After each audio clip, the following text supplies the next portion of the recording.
How about you? What would you ask Leatherman if you had 30 seconds? What would I ask him? Yes, 30 seconds. I don't know. I'd ask him where his next meal was coming from. I'd say he must have been hurt really badly, emotionally, and I'd like to hear his story.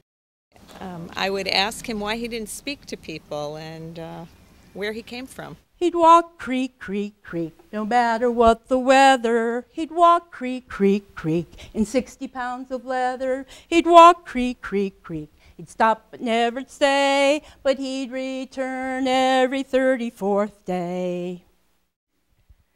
The year is 1858.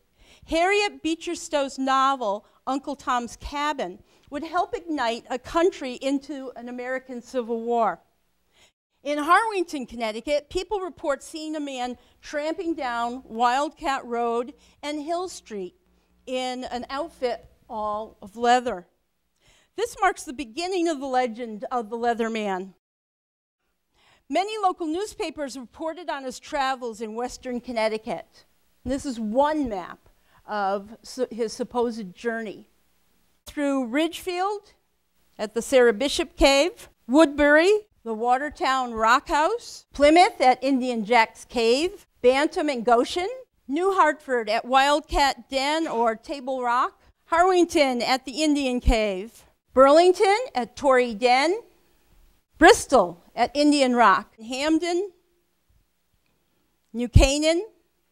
Although the Leatherman has been gone for 120 years, his legend continues through books and songs, newspaper accounts, Ripley's Believe It or Not, local products, mixed media, and artists' renditions. Hikers walk his routes and search for Leatherman caves using GPS latitude and longitude coordinates. And today, we are still left with the mystery.